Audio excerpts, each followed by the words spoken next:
It is 8:40 Newstalk Sauga 960 Raw. Mike Richards, along with David Bastl, as we have been covering a lot of what has happened in this country with Canadian basketball. There were, I guess, years gone by, and as we are going to talk to Tony McIntyre in just a second. My first inference, because my father was a longtime basketball coach back in the 50s, there actually was a Canadian championship.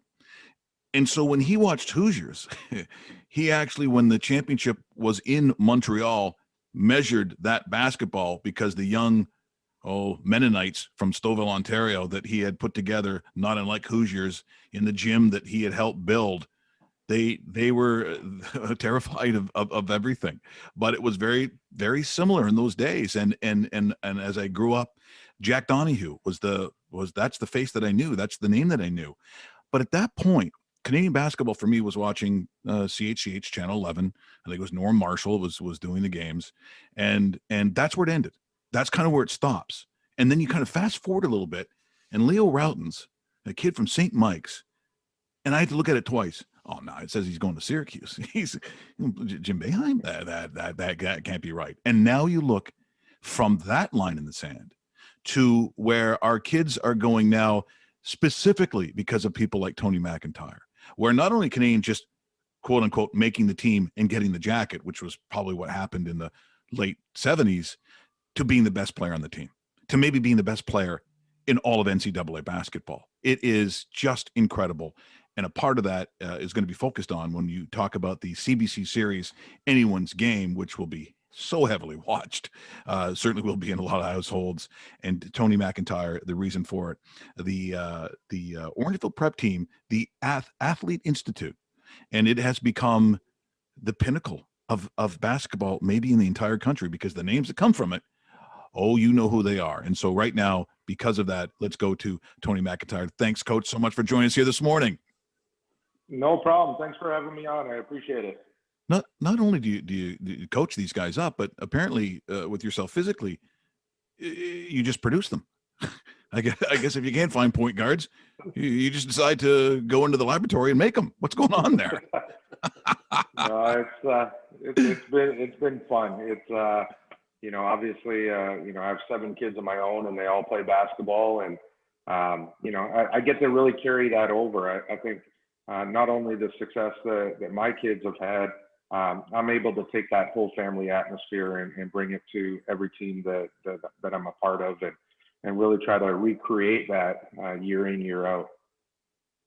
Tony, let's dig into this because everybody's looking forward to it. I had the privilege of watching the first episode already. It debuts tomorrow on the CBC, Anyone's Game. When do they come to you and say, listen, Coach, we got this idea. We want to do this docuseries. This is what it's going to be involved in. And what is your first impression of it? And how does the ball kind of get rolling? Maybe a little bit of like background inside story for us. Well, honestly, it was kind of a dream when we started. Back in 2012, 2013, we started to kind of just document a little bit of what was happening with us at Orangeville Prep. And Kyle McCutcheon, who at the time was pretty young and ambitious, and not that he's old now, but he started filming stuff for us and making like these little demo reels and highlight videos and small short stories. So we had this, kind of cooking up from back then in terms of like, hey, we want to be able to do something with this. I think we're onto something here. So we had that, and then he started really pitching it, and CBC was interested, and Peter Sussman got involved, and the ball started really rolling, and they came back and said, hey, we got year 1 done, and let's get going. So we started filming Anyone's Game last year, September, all the way through the season, and it was like complete access, open access. They traveled with us. They were in hotels and games, in locker rooms, and on planes, wherever we were, they were, and it became really just a integrated part of our team at that point. Well, Tony, I've always been very curious when you talk about Orangeville Prep, which people, certainly the high school level, pretty much anyone in the country, know exactly what I'm talking about. But there was a time when I first found out about it all those years ago. I thought, "Are you sure Orangeville? I don't know how much basketball is going to be coming out of Orangeville. It seemed, considering the basketball that was happening, where there was, all the schools that would go to OFSA from basically downtown Toronto to the bigger schools in Ottawa and Hamilton. How does that school come to get what it has now? Where did this start? Because someone must have thought, you know what, we could probably do a prep school, but how does Orangeville get the gig? Well, I think it was a series of a lot of things coming together, and it obviously started with the Tipping family who built the facility in Orangeville, and they really had a belief that that was like their central location or center location for what they wanted as a family. And then for us, when Jesse came and started talking to me about coming up to Orangeville and trying to get this thing really going, it became really a thing where it's like the options were send all the kids to the States, which at the time was right. The big thing to do. Was you really had to leave to make it. And my kids did the same thing. My kids left the country and went to the States and to try to chase that dream of getting a scholarship. And one of the reasons that was really close, near and dear to my heart, and also with the Tipping family, their kids left and went to the States as well. They played basketball as well. So we all had this common theme that, like, hey, we had to send our kids away. And as a father, when you send your kids away, you kind of feel like you're raising them over the phone. You see them once or twice a year. And it was like, that was the passion that kind of combined us together to say, like, hey, we could create something that's so special, give them a better schedule, better opportunity, but they could live somewhat of a more normal lifestyle of going home on weekends. Their family could come watch them play, come watch them practice, work out any single day of the week. And so, I looked at Orangeville the exact same way at the beginning, like, man, that's out there. And now that I've been out there, for several years, it's like we're far enough away that no one bothers anyone, and we're close enough that we could go bother everyone. And that's how we look at it. It's like, hey, we could go into the city, get our job done, play, and we could get back out there and the lights aren't on, and let's go. Let's train, let's work out, and let's get better every single day without any of the distractions of the bigger city. Do you find it weird, Tony, that because we're talking about Orangeville prep and people listening are like, yeah, we're familiar with this, but it's really only been around for 10 years. And what you've accomplished in 10 years, you'd think from an outsider, because we are streaming live across Canada right now, that, oh, maybe this prep school has been around for 50 years because they seem so well established and so forth. But, we're days into 2021 and you guys are celebrating a decade. It's quite remarkable considering where we started and where we are right now. Yeah, no, definitely. I think, I always look at it, it's been 10 years, but in reality, you're kind of looking at, a 6 or 7 year gap here where, those guys came in as freshmen. They came in grade 9, and you had that 3 or 4 years that's kind of started it. And, so for us, it was really, I think it's really special. Jesse, when we sat down and we talked, it was like, hey, I want to get a person a scholarship. That was kind of the plan, is let's start with one. I just want someone from my academy to be able to go away on scholarship and get a free education. And I kind of chuckled like, all right, this is easy. So we just got right at it. And the first year, I think we had 7. And then every year we're averaging, between 7 and 10 per year now ever since. So for us, it's, I think we have a path. We understand what it takes. And I think we got enough connections that if the kids work hard and they're talented and they stay on that path academically and athletically, there's a good chance that they could reach their goal of being able to play basketball after high school. And that should be any high school basketball player's dream, is just have an opportunity to continue playing when you're done high school. Well, and as I said, when we talked to Elias just moments ago, I said, the progression of where this has gone in Canada, I said, there's probably a 10, 11 or 12-year-old out there somewhere in PEI or as you would know, Rocky Mountain House. maybe they're up there. Maybe they're going to Red Deer. Who knows?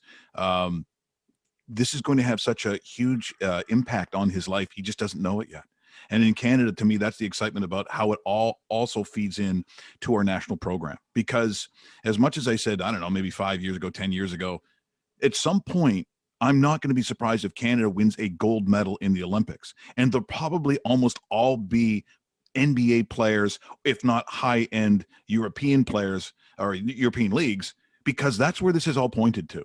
That's where this is all going. And I look at guys who probably wish they, were a little delayed being. I mean, I look at the Beckering brothers, for instance. And Ross, they end up going out to like Eastern Washington because that's what you had to do. You really didn't have another choice unless to do that. But now there are choices. Orangeville has allowed that there be choices. And if you're, for instance, at Jamal Murray, when people look at what he did, and it's not a surprise to you. I don't think it's a surprise to people who saw him from those early stages. He is that good because Canadians are that good. And at the center of it, there's someone like yourself. And I'll be honest, Tony, I don't think these programs work unless there is a human element to it that the kids can grasp onto. You can be all the greatest X's and O's guy you want. And I guess at some point, if you're a little more hard-nosed, if you're Coach Cal or whatever, and, you're a one and done, you send all your players to pro, that's different than cultivating children into young men, which is exactly what you do, Tony. Yeah, no, I think you hit the nail right on the head there with the human aspect. And I think that's the entire infrastructure of what we're built around up there is, being able to take a young man at 13 and 14 years old, which is still a kid, and being able to allow that 13 or 14-year-old to both learn how to integrate into kids that may be even older, 18, and how they mix and become one, and then how to move from 13 all the way through the stages to 18. Kids are going to make mistakes. They're going to do silly things. They're going to do great things. And it's how you manage them and how you embrace them and bring them into your family. They're sacrificing a lot. And if you're not sacrificing the same amount, it's just not going to work. And, so for me, it's the human side of it. You got to coach them hard. You got to tell them what they don't want to hear. But they also know that you're doing it because eventually that's going to be the expectation in this game going forward. You can't just always tell them what they want to hear. That's not going to help them get any better. And it's actually funny you mentioned Rocky Mountain House. I got to get a player from there eventually. And, they would love Orangeville. I bet they would. They'd be right at home, wouldn't they? Yeah. We're in conversation with Tony McIntyre. We should tell our audience once again, Anyone's Game will debut tomorrow. That's Friday, 8:30 on the CBC. Also free on the CBC Gem streaming service. All 6 episodes will be available to stream on Gem beginning on January 15th, while the series will be a weekly broadcast on the CBC. Where are you going to watch it tomorrow, Tony? Because I know there's probably going to be some sort of family watch party. Yeah, definitely. It's kind of, juggled between, I'm going to try to do a Zoom meeting with all my guys at the same time. The guys from last year, the guys from this year, as well as my family. And I've watched it already, probably 10 times. And just to see like, hey, it's amazing when you see it. And one of the biggest things I walked away from is like, man, these young men are going to be able to show their kids this one day that, hey, I was in a TV show and this is, because when you have kids, they never believe what you did. And so you have to, these guys are going to have a documented resume of what they actually accomplished. And it's the highs and lows of what a teenager goes through in a quest to try to get this free education. And it really plays out. And I think the series really gets better. Episode 1 is kind of just getting to know things. 2 is getting to know kind of the players. And then 3, 4, 5, 6 is like, there's some game drama in there. There's some, internal conflict that we have to work through. And then it's just really like the emotions of like how close and how much these guys really love each other and really look at each other as a family and brothers are. And, I've watched it, like I said, 10 times. And, by episode 6, I'm like, okay, I've seen something different. And, it chokes you up at the end. So it's good. So Absolutely. are you telling us, Coach, you have the acting bug? Did you start looking at the camera and start giving some No.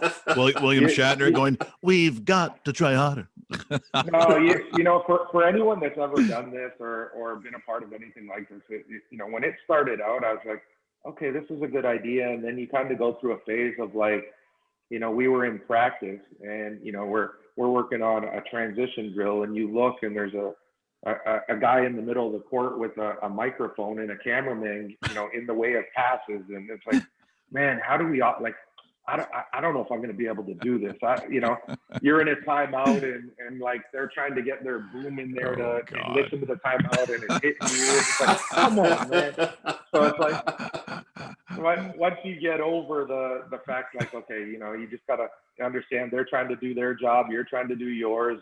And the product at the end is going to be amazing. And one of the producers, Michael, who was from BC, he worked on the Steve Nash documentary and the Martin Luther King documentary, and he's a basketball guy. And so for him, it was really getting in and feeling what we feel and what we are doing. And he had a complete understanding, playing Division I himself, of like what was at stake and our pre-games. I by the end of it, I felt like he was just a big dude on the team too. So it was pretty amazing that we got to work with a whole bunch of basketball people and people that loved basketball.